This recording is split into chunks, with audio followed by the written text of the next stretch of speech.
What's up, everybody? It has been a long while. Welcome back to Beer Time with Books. Long time no pod. What up?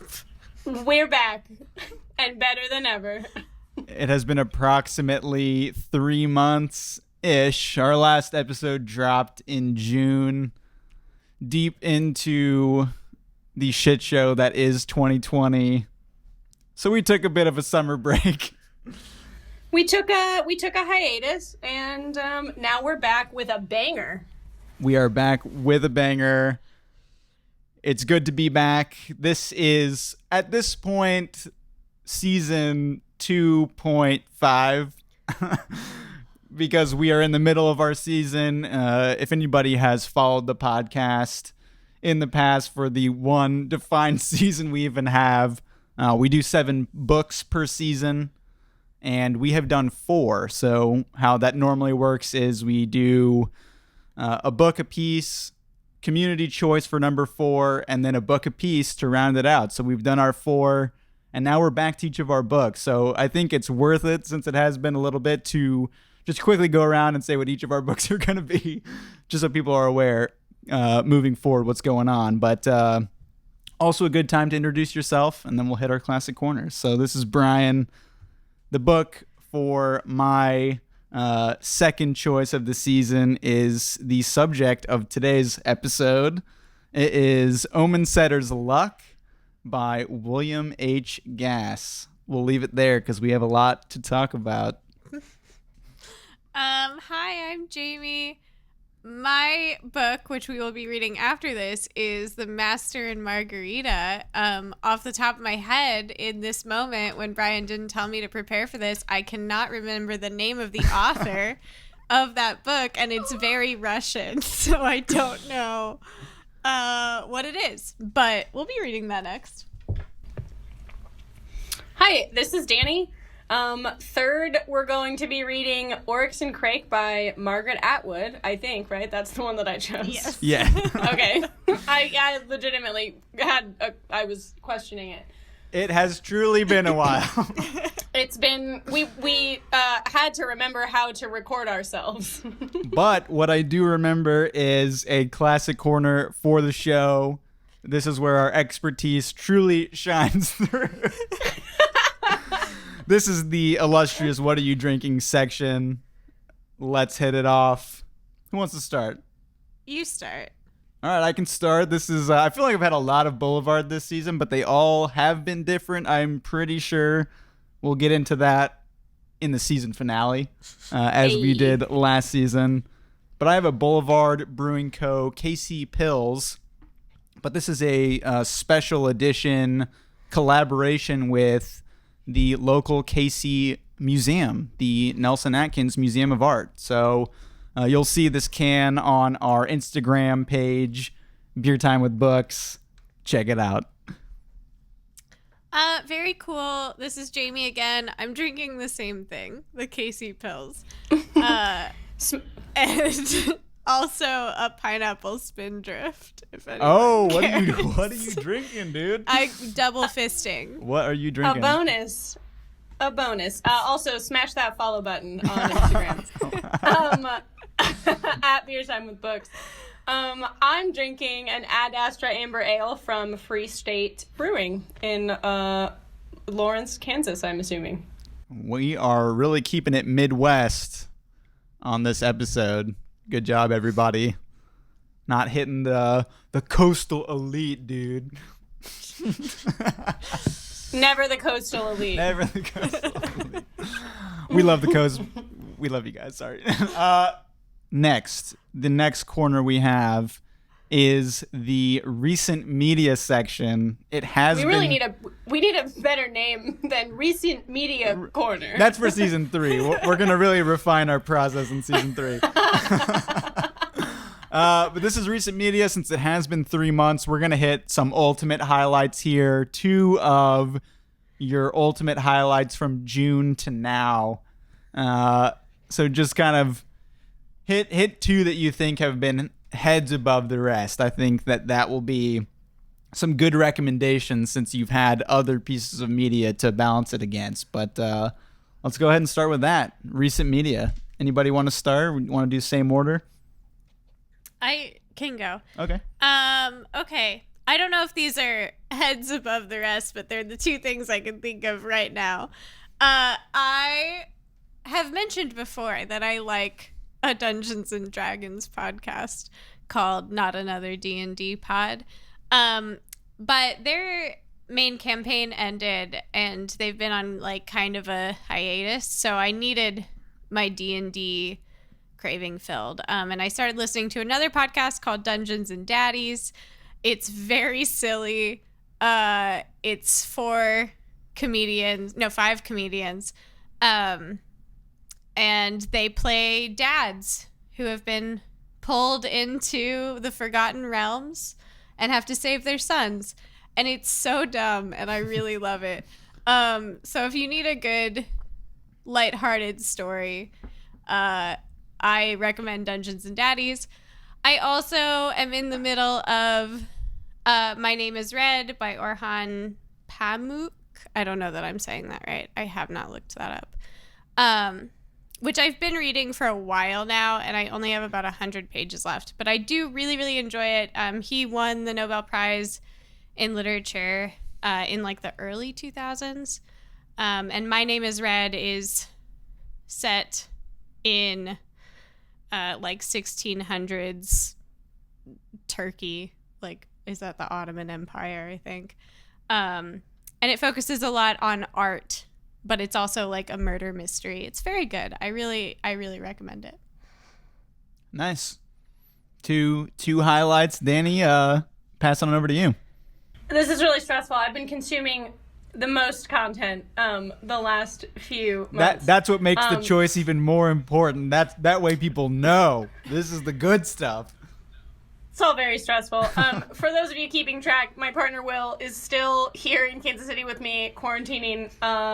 He doesn't have to go back for another month, although at this point I'm unclear. He might just never go back. We've been watching a show on Netflix called Dark.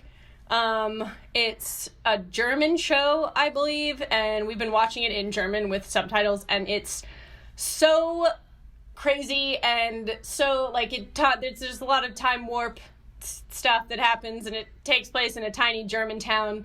And it's really, really good. We're in the middle of the second season, and it's phenomenal. So I recommend that. Sub, not dub. I don't know if you can really dub in this case. Oh, they do dub. They did try to dub, and I was like, it was like 4 seconds. It's live action, right? Yeah. Yeah, that'd be weird. Anyway. 4 seconds in, I was like, absolutely not. I want to, and also like the German really like adds to the ambiance. Dark is great on Netflix, and oh god, I've been reading a lot of books. But recently, a book I really enjoyed and really recommend is The Nickel Boys by another podcast author, Colson Whitehead. Friend of the show. Oh god, no, absolutely not. Friend of the show, Colson Whitehead. The Nickel Boys is a fabulous novel about a real life boys sort of like reformatory school. I don't really know that you could call it a school though. That in Florida during like just post slavery, I think. And it's a shattering book, but it's really good. It follows his pattern of sort of like a little bit of magical realism. That's the third book of his that I've read, and I really liked it just as much as the others. Cool. Yeah, I want to read that just because that was a top choice, I think, for all three of us in season 1 for The Underground Railroad. Great novel and great discussions if you guys want to go back and listen. And so, yeah, the last piece here, I have a couple. I have a show and a podcast, which is different for me. Usually you guys are the podcast people, but you made me choose. So first off, we watched Watchmen, and for anybody that is listening to this on YouTube, I have some other older videos from when I first started on BookTube on Brian's Book Bastion. And the year that I started, I read Watchmen, and that actually ended up being my number one book of the year when I did my year-end list. I absolutely loved it, loved that universe. And they came out with the series, and we had watched it, and it was just so crazy how much it seemed like it was made post 2020 craziness. Like, so much of it tied into a lot of what's going on this year, but it actually came out last year. But it was a fantastic short series. Goes off of the novel as opposed to the movie. There's just like one key thing that was different, but I'm glad that they followed that timeline. But definitely recommend that. That's on HBO. And then I started a this is a weird thing. This is a podcast that has rebranded multiple times. I'm in the second rebranding, but the first one that I had started, it was You Talking You Two to Me? And this is Adam Scott from Parks and Rec and Scott Auckland from Comedy Bang Bang. Just a couple of guys talking U2 sometimes. They go through all of the discography. It was supposed to be before U2's newest album at the time, which was going to be Songs of Innocence. And I don't even like U2 that much, but I wanted a podcast where people just kind of went deep on an artist without being totally reverent to that artist, I think was what was such a draw. And one of the funny things that they do is they have sub-podcasts in the podcast. What's our sub-podcast? We have What Are You Drinking's our sub-podcast. So basically they'll say some random like sentence. They'll talk about films and they'll be like, oh, wait, is this an episode of I Love Films? And a new like song will play and they'll be like, oh, welcome to I Love Films. This is Scott and this is Scott. So I guess our sub-podcast, we have What Are You Drinking? It's a podcast. I listen to it. The most brief podcast full of non-experts on beer. So anyway, they're now on to the REM podcast. Are You Talking REM Re-Me? So that's a great one if you're looking for a music podcast that is also a little humorous. And so with that, we are going to go deep into the main subject of our podcast here. We are getting into our discussion. If you hear also any barks or whines or bangs, there's a new puppy in this house, and he's feeling a little wild. So he's feeling a little left out from the pod. Yeah, we'll have to get him a mic for the next episode. We'll post a picture on Instagram of this guy too. We'll see what we can do. But yeah, for today's episode, we are going to go deep on the first half of Omensetter's Luck by William H. Gass. A banger. A banger. Let's go. All right. So as is tradition, to start it off, we're going to do a quick summary here. Oh, are we? I'm going to do a quick summary here. Yeah, no, I couldn't tell you. The summary section is our accountability section for if you chose a novel and it gets too off the rails, it's your responsibility to talk about it. If you want a particularly concise summary, I suggest going to Rabbit Run Part 1 or 2, wherein I give the most concise, in that it is not concise at all, the summary play-by-play of Rabbit Run. I believe it was coming in at 16 minutes. Beautiful. So if you really want to, I just have to endorse my own episode there. Go Absolutely. back and check those out. Well, I'm going to take a bit of a different approach for my summary here today. Basically, how I'm taking this is I'm going to assume the listeners out there have read the book and just go through a brief, Bold touch on each of the parts, because I want to get more discussion on it, because I feel like there's a lot to discuss in them. So rather than give a play-by-play, which may be really hard to do in certain instances on this book, I'm just going to go through each of the sections that we've hit so far and then go to a couple discussion questions. So if I don't hit a particular part in this summary, definitely bring it up in the discussion and we'll see what's going on there. So essentially what has happened so far in Omensetter's Luck is this book is broken down into 3 subsections for the entire book. We have the triumph of Israbestis Tot. The triumph of Israbestis Tot. We have the love and sorrow of Henry Pember. And then we have the Reverend Jethro Ferber's change of heart. Is that the last section? Yes, it is. I haven't looked forward. I only did to get a page count. So yeah, we're with Ferber the rest of the book. Interesting. So we'll get to that. So just to hit on each of these before the discussion, the main parts of each of these, and we can dispute this because I do want to get into each of these sections during the discussion here. But to start off on the triumph of Israbestis Tot, we have basically an introduction of the town where this story takes place, and that's going to be Gillian, Ohio. There's just a lot of stream of consciousness going on. We get introductions to all of the different people that make up this town, and from what I've gathered, it is taking place in the future because it sounds like they are referring to Omensetter in the past tense. But we can kind of get into that. But the character of note in this section is Israbestis Tot. He seems to be a storyteller of the town and wants to tell stories to anybody that will listen, which isn't always a lot of people.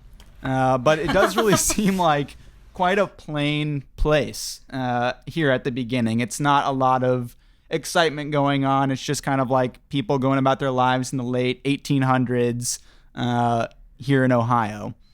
And then that moves into the love and sorrow of Henry Pember.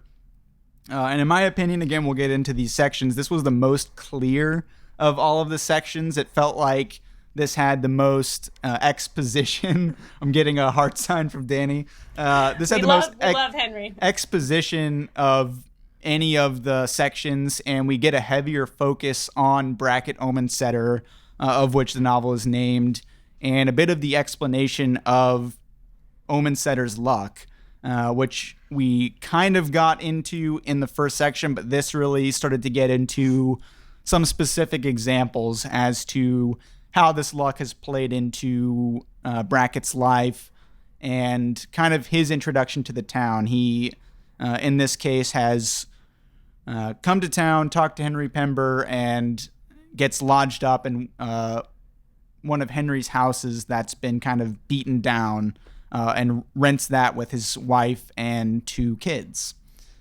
And then lastly, we get into the Reverend Jethro Ferber's change of heart. And this is where we start going off the rails a little bit. This section is very stream of consciousness. We get a lot of Ferber's backstory, which was interesting because I don't feel like we got a significant amount of information about Ferber in the previous sections. But also, the Reverend is relatively new to the town as well. He had been tasked to go there to the church there in classic fashion of rotating pastors, and he's very judgmental about a lot of the citizens of the town, and I think we'll just kind of talk about this section together rather than try to dive too deep into that. So that's just a brief look at where we're at so far. That's just the 3 sections we have about halfway through the book, and so for the first part of this, I just want to kind of look at this first section here. I thought it was very interesting, especially even reading about on the back of the book, for our copy at least, we have the Penguin 20th Century Classics edition here. And from what it sounds like from the back, the 2 main players here are Bracket Omensetter and Reverend Jethro Ferber. But when we're at the beginning of the novel, we don't get a ton of information about either of them. And so having gotten to where we're at now and having been introduced to more characters, what are your thoughts on that first section? And also a little bit of what is exactly the triumph of Isra taught. I just kind of want to hit that a little bit if either of you want to jump off. So either just feelings about how that was started, why it was started in the way it was, and what do you think the triumph actually is?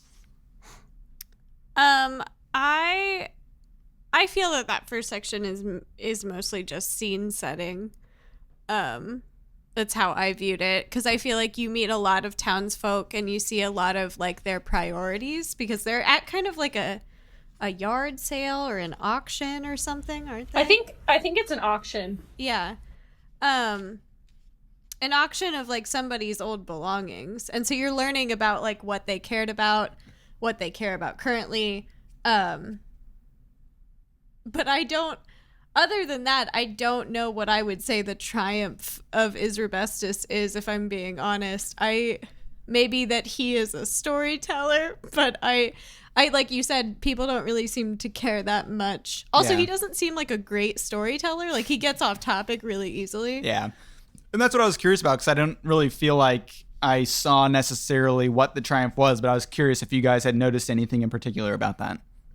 Yeah, I mean, the only, like, what I noticed, I did read this first chapter, like, when we first chose the book, like, a few months ago, and I reread parts of it, but I didn't read the whole thing when I picked it back up again, and the thing that I drew a very, like, I thought there was a lot of similarities between the first chapter and the third chapter. Like you said, Brian, the second part felt like much clearer. And the first part and the Jethro Ferber narration part, there's like some like, you know, weird stream of consciousness, like limericks and like funny poems in there, which we'll get to.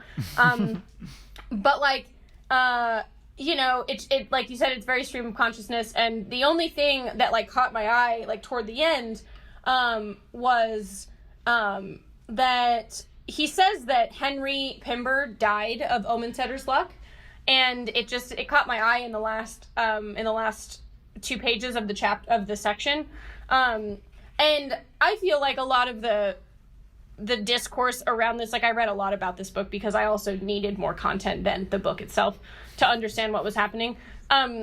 The discourse around the book is that, first of all, William H. Gass wrote this book and then the manuscript got stolen, and when he was like almost done, when he was almost completely done. And he had to rewrite the whole thing, and he says in some interviews that Jethro Ferber actually was a minor character, and then he adds him in his second like writing of it, and then Jethro Ferber like becomes mostly the whole book. So anyway, like the discourse seems to be that like this man Omensetter comes to this town and like just kind of defies odds in weird ways, in different ways, and like for me possibly like the triumph of Isra taught is that like maybe he didn't, I don't know, maybe he's saying that Henry Pember died of Omensetter's luck, but Isra didn't like succumb to that same whatever he's referring to, you know? Yeah, that's interesting.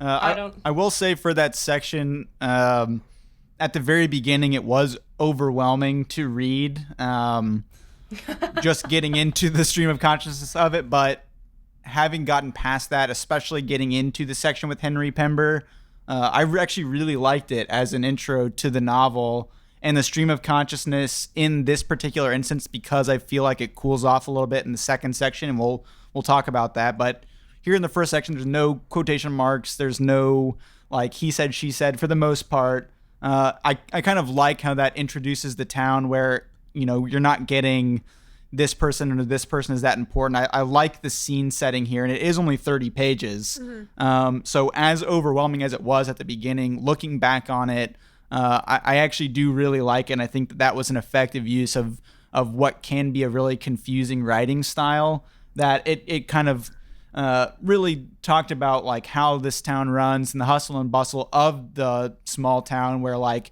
there's a lot going on, but there's a lot of familiarity with everybody, where people are just talking about other inhabitants of the town and telling stories. And I really did like that, and it gave me a good feel for Gillian overall. But like I said, in retrospect, I think that became clearer to me. Yeah, I also think in retrospect, the first section was way easier to read than Ferber's section. Yeah. Like, Yeah. it was, I feel like the first 6 pages I read twice because I had to start over because it took too long to come back to it.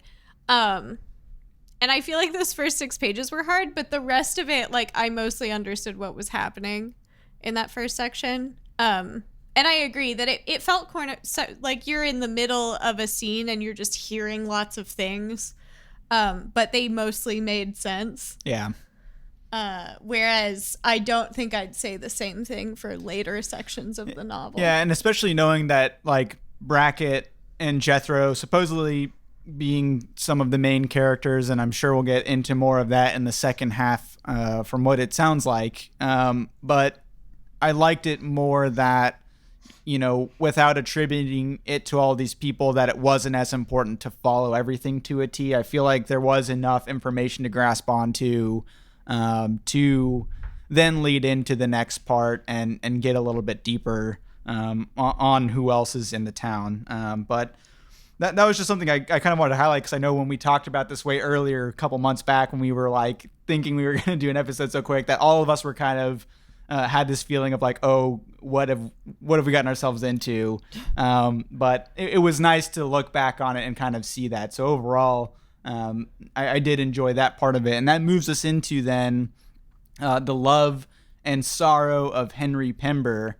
And so this is starting to get into more exposition here. As I had mentioned, Omensetter and his family have come into town and get acquainted with Henry through somebody else.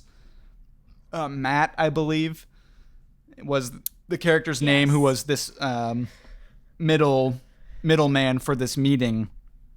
And from what I recall, it was kind of something that Henry was a bit charmed by Brackett. There was something about him that, like, let him get into this deal so easily, which was fairly interesting, of, you know, getting introduced to Brackett in such a way. But then it started to feel like there was a lot of instances where characters were also reserved about Brackett as well.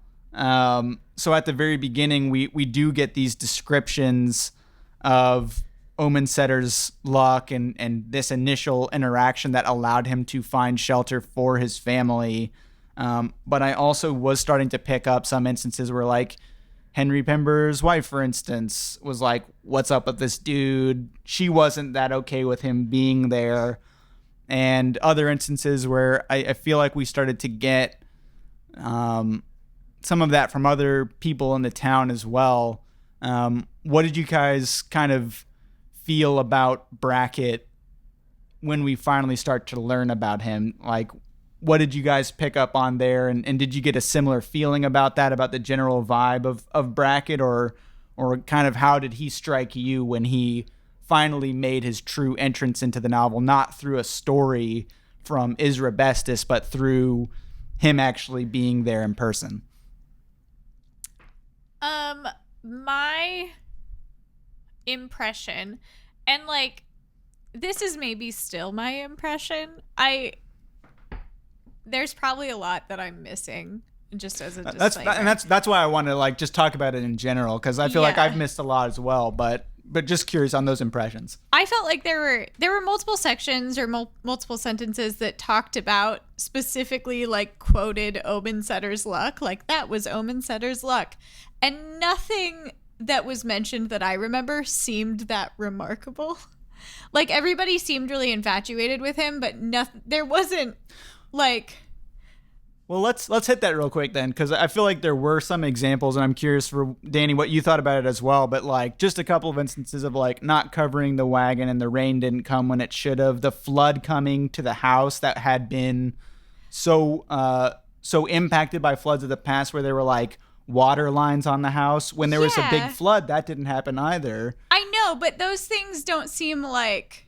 I guess when I kept hearing that, like, oh, Omensetter's luck, I feel like I assumed that he as a person, like, had some quality that made him really great and lucky, and people, like, helped him a lot because he was charming or whatever. But like those things are just coincidences. And I guess that's what luck is. I just like, I wasn't impressed by it. Every time it came up, I was like, oh, okay, it didn't rain. That's cool.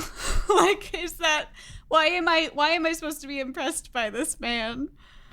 Yeah, I kind of assumed that like you said, Brian, earlier when you said we were hearing about this like from the future, I like for a second pictured that you thought this was like that you legitimately thought this was taking place like 100 years from now. This novel, dude, they are a futuristic, goddamn apocalyptic. But I kind of got the same vibe where like there were these like little instances of like the wagon in the house and also like the townspeople sort of like there was like some gossip among them about like his choices in general. And I think part of like the legend of Omensetter's luck, like it became a thing because everybody was like everybody was like kind of bitter about him. Like they sound bitter. They sound like especially Henry Pember's voice, it sounds a little bit like, well, like, oh, that's an interesting choice. I wouldn't have like chosen to do it that way, but like it worked out for him. That's like kind of the way that I was like interpreting that. And then I also like I understand like I wasn't super impressed with also his like the things he managed to like escape just like by nature of being like kind of I don't know, like flighty or something. But I took that to mean that like there was something that happens later or something that happened or will happen that sort of like foreshadowed like a bigger event that, you know, he might escape or might have escaped that we don't know about yet. Yeah.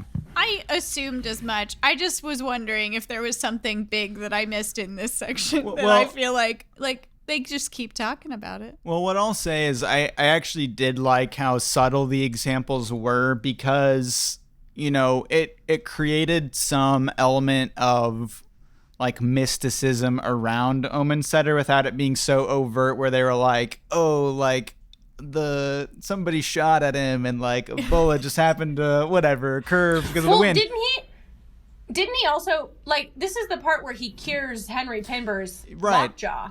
Right, and so that's part of it too, and like even him wanting even him wanting like a boy, for instance, like that's another lucky instance of like he had two girls and his wife was pregnant and the boy came. Like I liked how subtle that was because it like still grounds it in this novel where like it still feels realistic and it's a interesting way to like add intrigue to what is otherwise a very commonplace story from what we had seen in part one. Because like I said, it didn't really feel like anything extraordinary happened in part one. Even a lot of the stories that Israbestis was telling didn't really have anything that much of note that was like worth stopping for, as noted by all of the people that didn't stop to listen to him. But I liked that it was so subtle that it was enough evidence for even like people skeptical about it to still be like, hey, something's going on here. And I think to that point, because, you know, when we're also talking about Omensetter's luck, Danny, as you had mentioned, it also got mentioned in the negative sense where they said Henry Pember died of Omensetter's luck. I think it is interesting to even see what Omensetter's luck is, that it is so seemingly unremarkable that like that streak of luck could be broken. It's not like it's something that seems impenetrable, but it's still something that's of intrigue. And I kind of liked that a little bit, but it is interesting to hear that, you know, it was deemed as somewhat unremarkable to some degree. I also like just assumed that, you know, in the, what year is it? I think 1890 something, maybe just 1890. 1890 something. Like, I don't know. I don't want to discount the 1890s, but like. Whoa, Danny. Just entirely. You're going to offend a lot of our listener base. But like, you know, this is those things that like we're finding kind of unremarkable. It sounds like they were trying to latch onto something that was like maybe remarkable for like what was happening in this like already sleepy town in 1890 in Ohio. And so I kind of feel like like a small town, like they sound like they're latching onto something almost, like they're making a thing out of something that like maybe isn't even really a thing, and Omensetter is just kind of like, yeah, I don't know, I'm just living my life. And like here they are just like I'm just living my life. That's how I feel. Out here in Genuinely, Ohio. this whole book, I've been kind of like, this dude is just trying to live his life, and everybody is making all this drama around him. Like, I don't understand.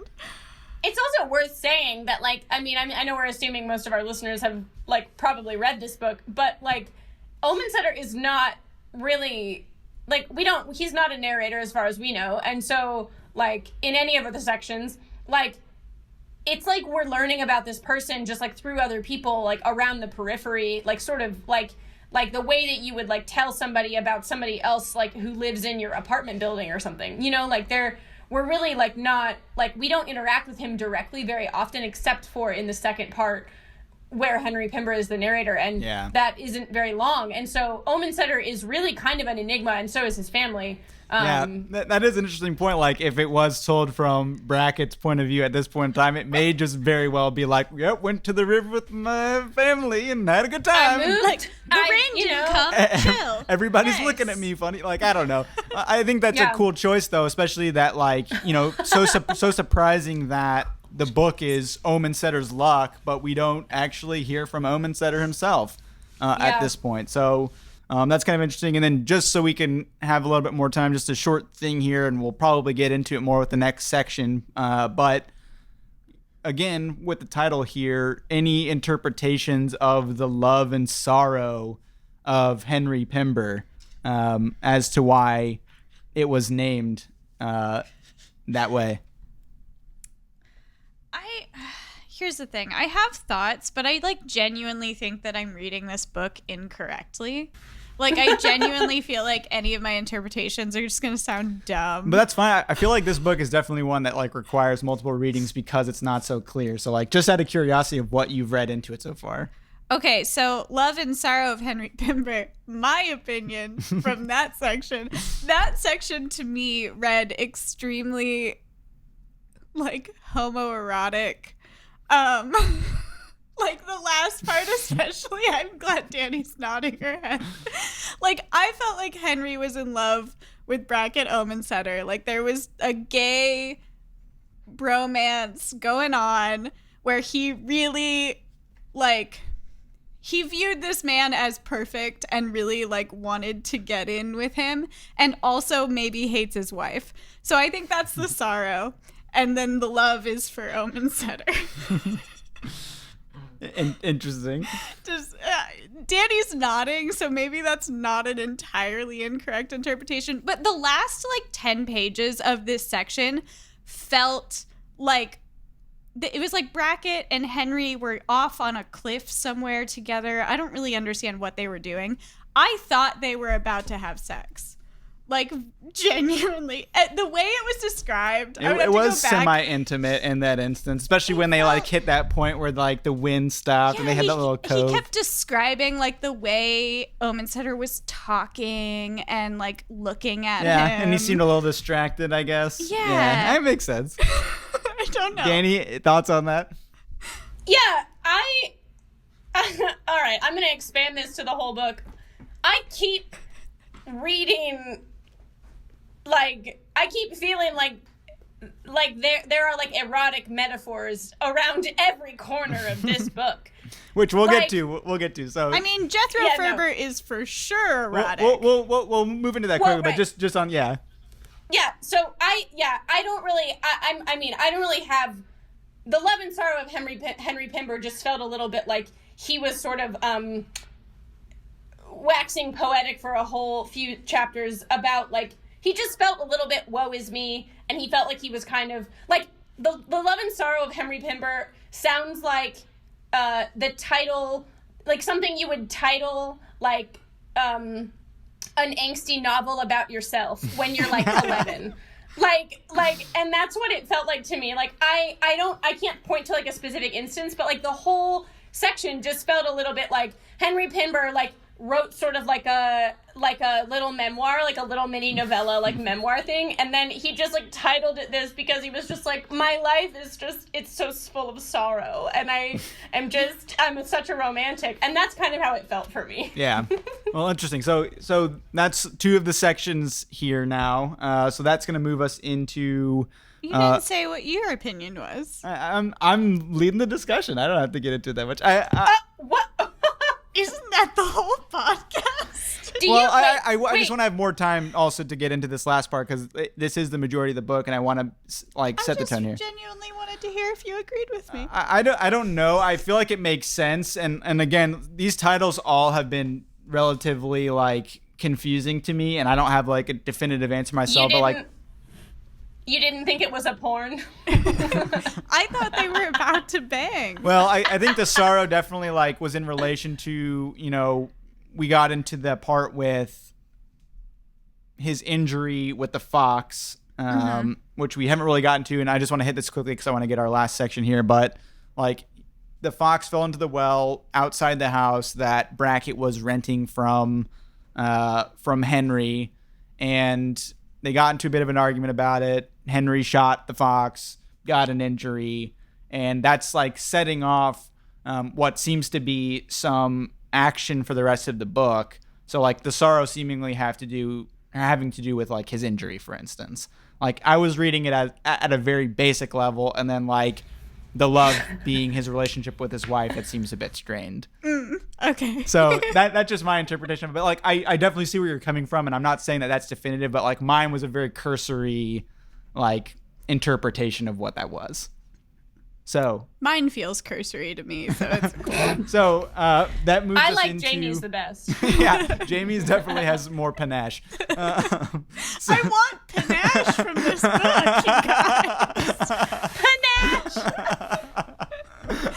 So that moves us into our last section here. The aforementioned, the Reverend Jethro Ferber's change of heart.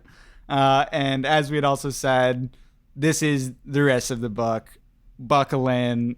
We are off to the races on this one. Strap the fuck in. So, as we had mentioned previously, it is a very stream of consciousness. As Jamie, you had mentioned, it made the first section that we were initially intimidated by seem more tame by comparison, which I think says a lot in that case. But what's interesting here is we really do get such a deep dive into Jethro Ferber and into his twisted mind. Really, I don't feel hesitant to say that because of what we get to see from his internal thoughts. This is something that we get more of a first-person perspective, though the novel overall is told in the third person. We get more first-person perspective from Jethro than from anyone else, and that includes getting into like his past, how he came to be a reverend, all of these various details. And I'm just curious to start off the discussion because I know everybody had talked about the confusion with the section. What are just a few things that you had latched on to, either that you felt were important or even just like the style of it, just anything that you latched onto? I just kind of want to get from each of us just that table setting because, we don't have to read that much into it, just thinking that the second part is going to continue on with this style, with Jethro Ferber himself. I just want to take the rest of the time to, in this podcast episode, to just kind of see where we're at. So anybody want to start on that? And like I said, it can be anything that you really latched onto, despite all the confusing things that stuck with you having gotten to this point. I will say that I felt like this first section of Ferber's section, because it's divided into like chapters. Yeah, we hit 2. Yeah, a couple chapters in his section. Definitely, at least in this first section, I felt Or like... 3. We hit 3, I think. No, we hit 2. We ended with the end of the second one. In this first section, I felt like the style kind of was meant to mimic his thought process a little bit. Like, I felt like we had 10 pages of nonsense and then 5 pages of clarity. And I feel like maybe that's also true of his brain functioning. Like, I feel like he has moments of being like, oh, I am aware of what's happening in the world. Yeah. Of like being lucid, because there were sections that like just made sense, that were just a story. Yeah, that was a very surprising thing, that it wasn't a total like confusing ride. It did wrap back around here and there. Yeah, and then it would go back into some nonsense and then back into like, oh, we're lucid again. Okay, we know what's happening. So I felt like maybe that was sort of mimicking how he goes through life. I also latched on to the fact that he's always been this way. Right. Like, it describes his childhood a lot and how his parents, like, started keeping him away from any activity because they felt like it was turning him into a devil boy or something. But he did have a disability as well. I think that's worth mentioning, that he had, like, seizures and whatnot. He said that he had some sort of palsy. So, like, that helps inform a little bit of that, and I think that helps inform somewhat of like why he is the way he is, along with his upbringing. Yeah. And anything else? What else was I gonna say? I don't remember. Danny, you go. I latched on to very little. Just anything. Anything is fine. Yeah, I mean, like I said earlier, before we started recording, like I really tried to focus on like just what I was reading, like every like I wasn't trying to get too into the weeds, but just like every time I could like latch onto like a scene setting sort of situation where like every, whatever you said, Jamie, like 10 pages where he like talks about, where he like sounds a little bit clear and it feels like a story. I also felt like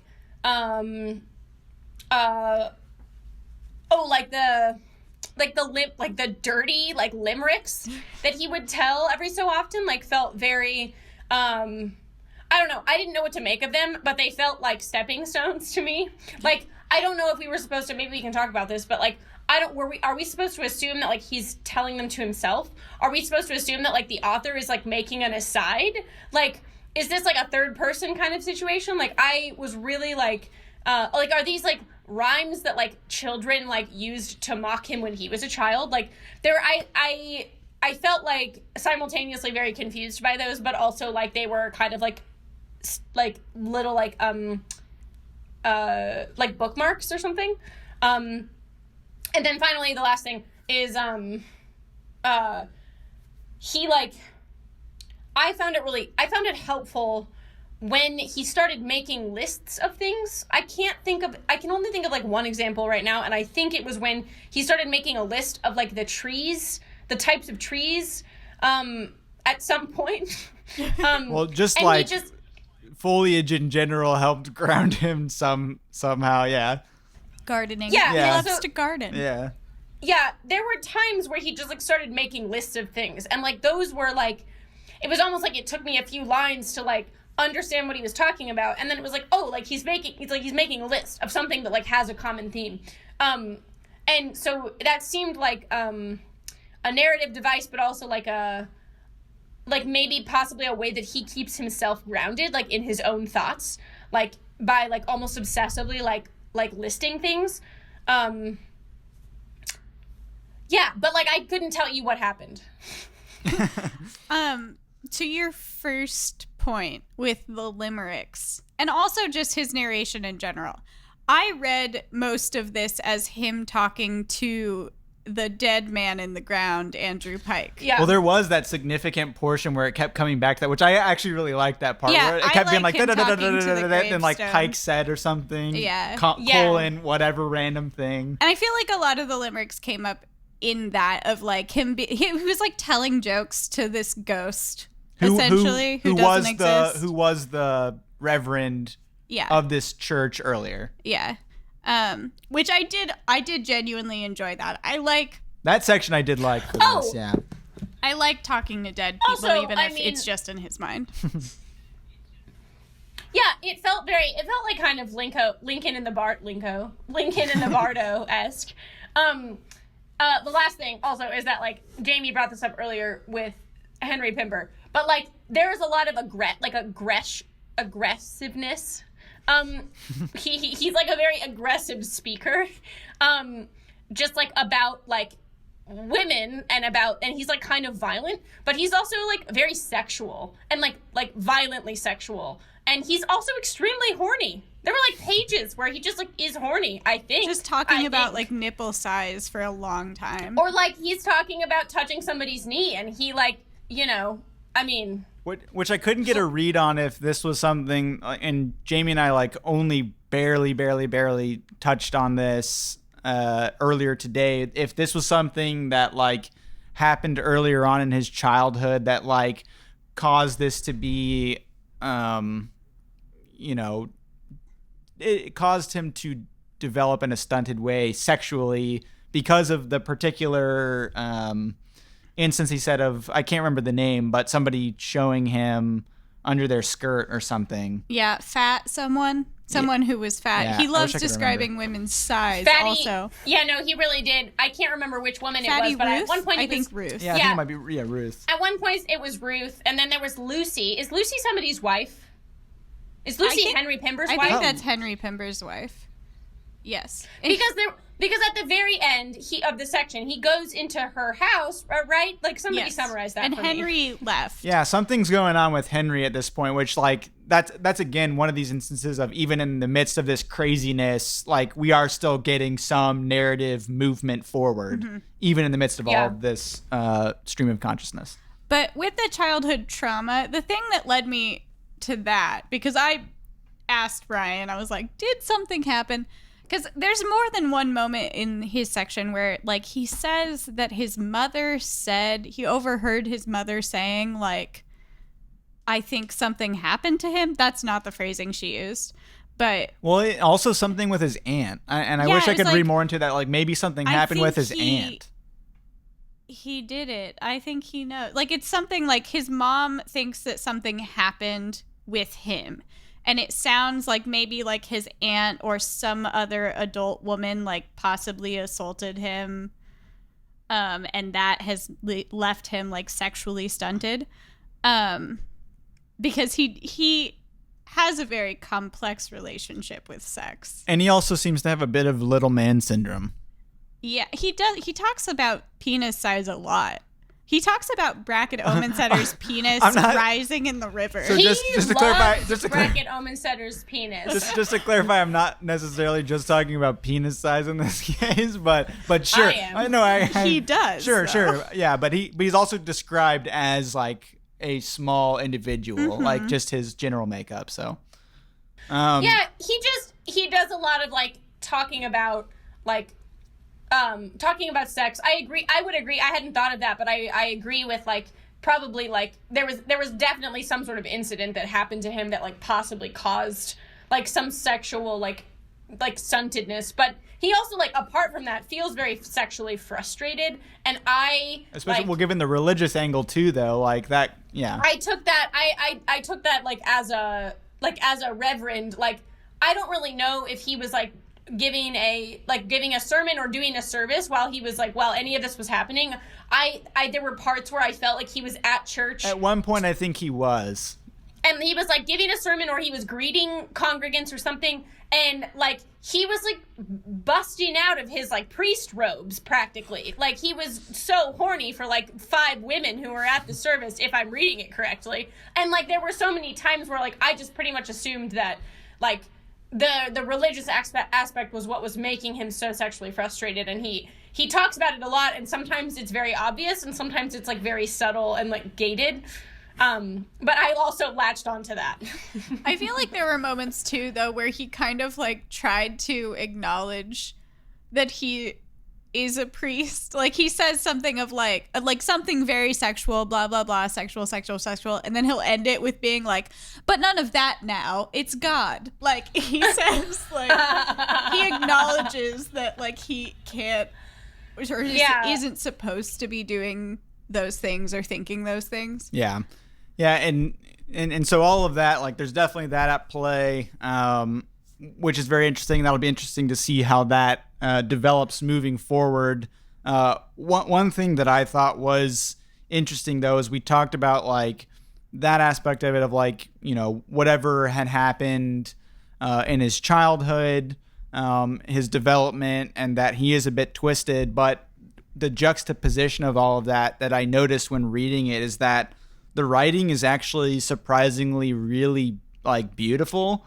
In my opinion, like it was such a strange thing that we are getting all of these thoughts, but, like, I feel like in times that I was losing the actual narrative, and it was like one of those moments where we've talked about with previous books that we've had, notably Vineland, but just kind of like where you got to push forward and you're kind of reading through. But what kept drawing my eye in those moments were, like, how often there was alliteration in sentences, like, so often, and, like, all these random rhymes outside of the limericks. Like, it would just be, you know, sentences that all of a sudden would just, like, go into this very lyrical, like, way of speaking in the midst of, like, some really ugly stuff that's getting surprised. And that was such a surprising thing, and actually made, despite how confusing it was, it actually made it really enjoyable for me. And I know that, like, to some eyes it can be like, oh, just, you know, speaking to William Gass as a writer, just like, oh, he's just, you know, going off and flaunting his pen, whatever. I thought it really was, like, great writing to that degree, and it made it more fun in the midst of all of that there was still something to latch onto, and not just, like, a bunch of random sentences going nowhere, like you guys had said. And it's interesting to get your guys' perspective on it, because in hearing a little bit from both of you, and even from my own perspective, like, we all had some confusion with it, but, like, there was stuff to latch on to in the meantime. And, like, to my opinion, apart from all of that, because of those aspects of it, of, like, how lyrical it got, did make it an enjoyable read, even when I didn't necessarily know what was going on. And I hope that continues for the second half. I don't know where that's going to go. So that was one thing that I latched onto. And then I also just thought it was so interesting. We got such a large chunk, because we had talked about, you know, different things here of, like, his disability, for instance, and, like, his sexual upbringing, for instance. Also, his relationship to religion overall. Something that I latched onto was that large chunk where he just goes through the Bible. It's like right after his family or his parents have taken all other books from him, and he gets into the Bible, and it goes through so many stories for multiple pages, and it's just, like, the most brutal, the most gruesome, the most gory stories of the Bible. It wasn't a lot of, like, you know, the feel-good stories of, like, and Jesus came and washed her feet, or, like, and Jesus rose again, or whatever, or, like, any of these things, or, like, stories of shepherds or anything else. It was all the stuff of, like, the wrath of God, the, you know, the horrible acts of violence that many individuals in the Bible partook in. And, you know, that's just such an interesting thing for somebody who, you know, in a small town is a central pillar of, like, religion in this town, and, like, how that's going to develop moving forward, where, like, he is trying to get a following back again. We kind of got into this instance where people had been going away from the church, but going back to, like, the foliage stuff in the garden, where he's trying to, like, improve, like, the grounds to some degree and get people back to the church, and, like, what that's going to lead into. Because it also seems that he has significant problems with people in this town, thinks that they're a bunch of sinners, and in particular, we haven't gotten a lot into it, but, like, has something against Omensetter himself. Yeah, very much bitter about Omensetter. Especially after, and just to tie it in briefly to the other section, but about the healing of Henry Pember, that everyone didn't attribute it to the religion and the praying over Pember, but to Omensetter's cure. So I also, though, felt like I don't know. And again, maybe I'm just misreading things. I felt like there was at least one section in his narration where he like seemed kind of skeptical of his own belief system. Like I felt like he was kind of mocking the congregation at some point, and I don't have any quote for that, but I remember feeling that way.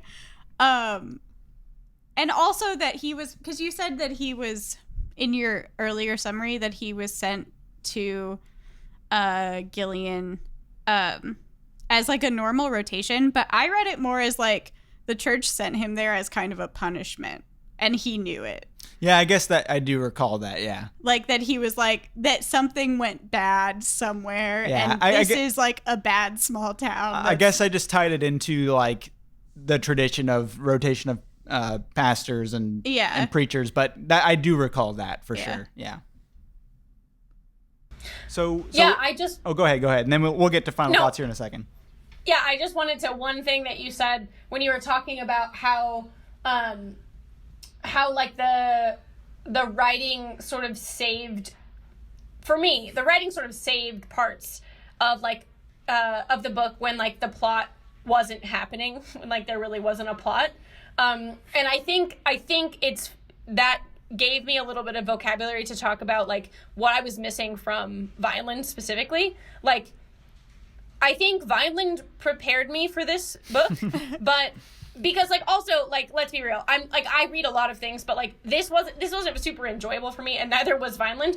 But this was more enjoyable because the writing felt like poetry. Like I wanted to like read it out loud, and I read parts of it out loud because like because parts of it were so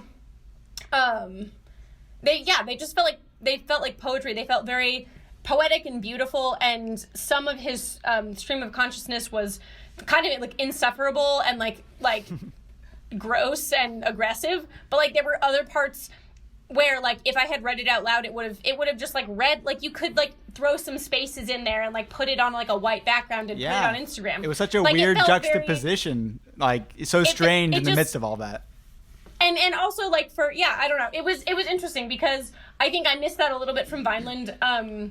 Just writing wise, like I felt like this was a little more poetic. This was a little more of an experience to read. So like when there wasn't plot happening, I could focus on words even outside of like the limericks that he told himself or this ghost he was talking to. Yeah, definitely. So with that, then we are going to move into some final thoughts. Just as you're thinking about it, I'll just throw out a couple of things to potentially hit since it's been a while.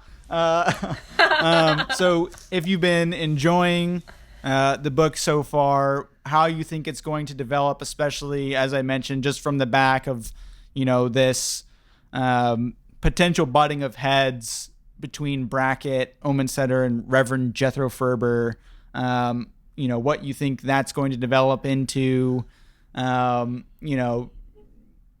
just any predictions in general on, the state of Henry, since it seems to appear that because he was mentioned again in the midst of Ferber's section, that something is presumably going to go on there, especially with his relation to Omensetter, just anything like that. So yeah, thoughts so far, whether or not you liked it, and any predictions or any other things that we didn't hit that you want to just speak to before we call this one good.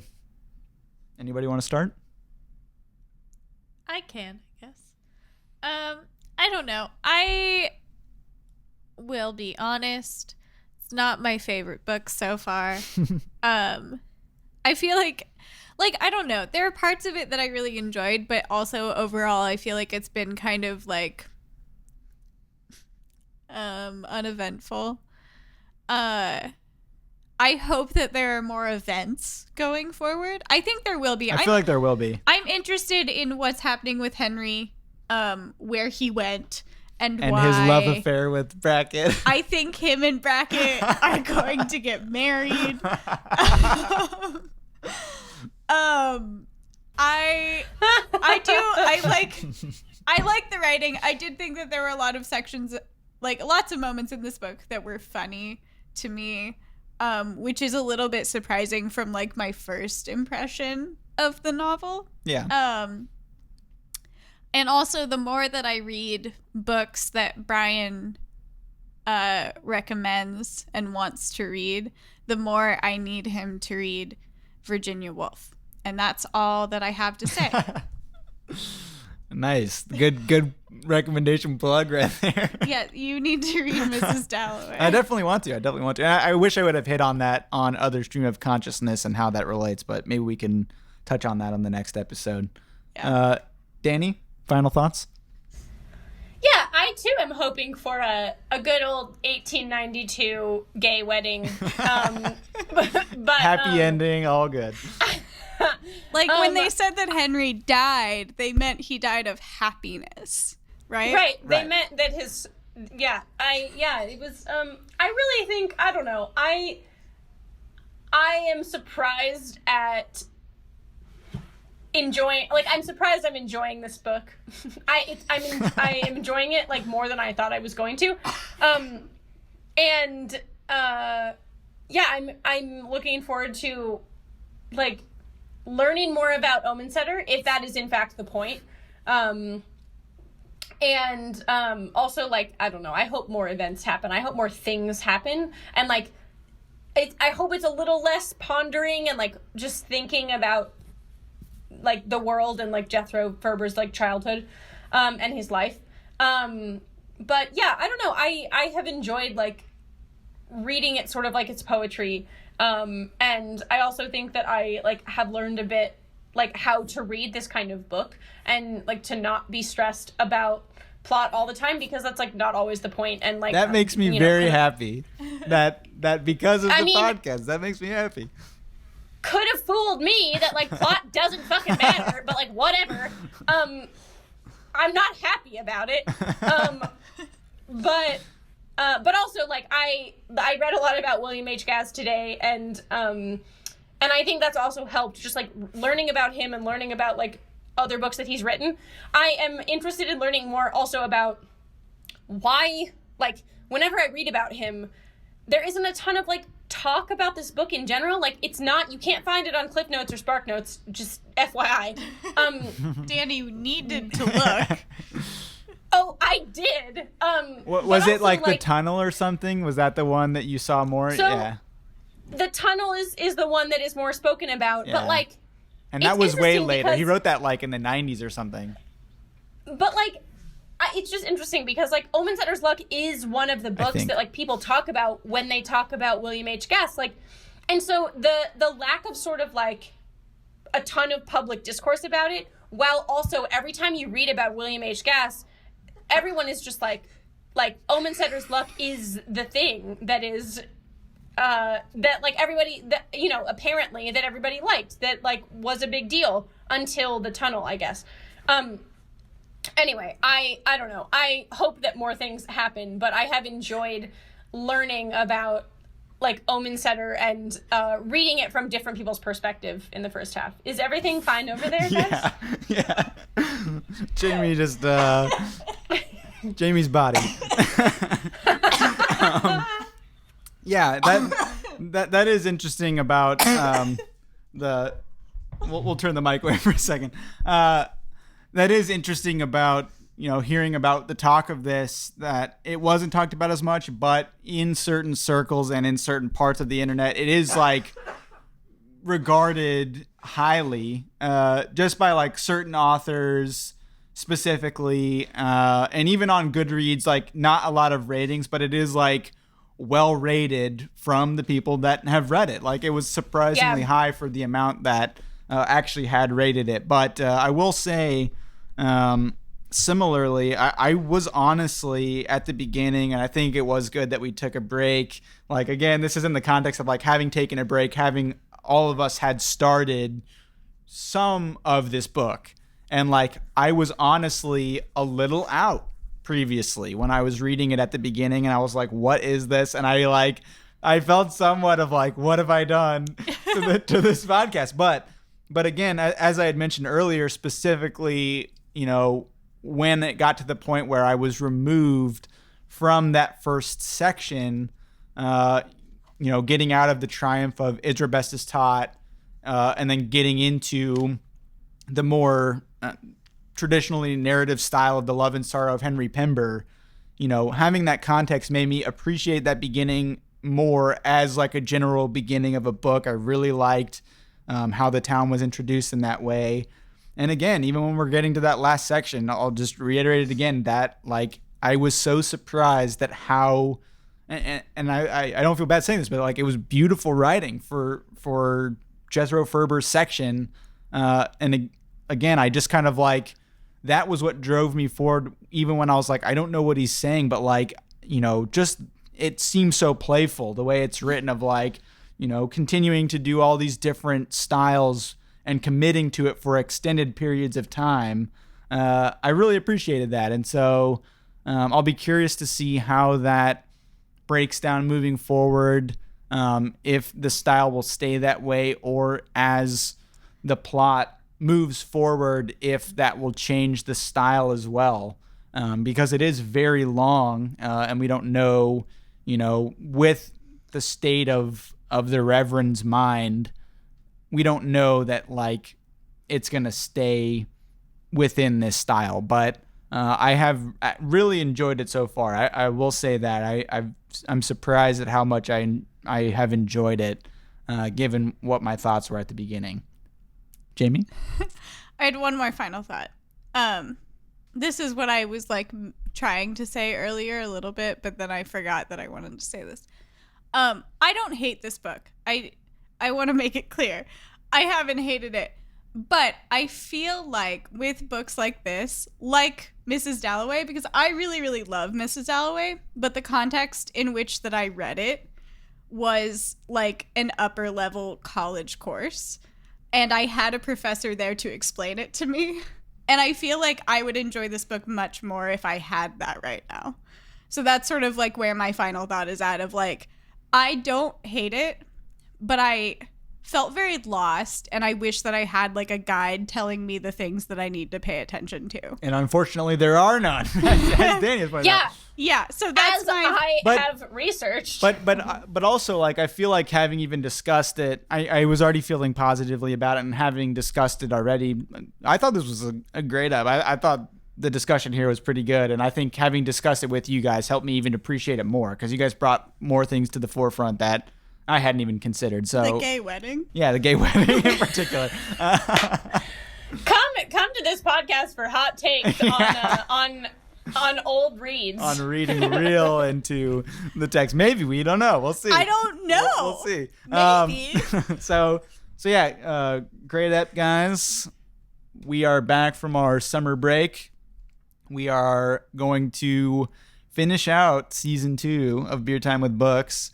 We appreciate everyone that's listening. I don't know if he's gotten to the end, but we had somebody on YouTube that I need to respond to that was looking forward to these episodes.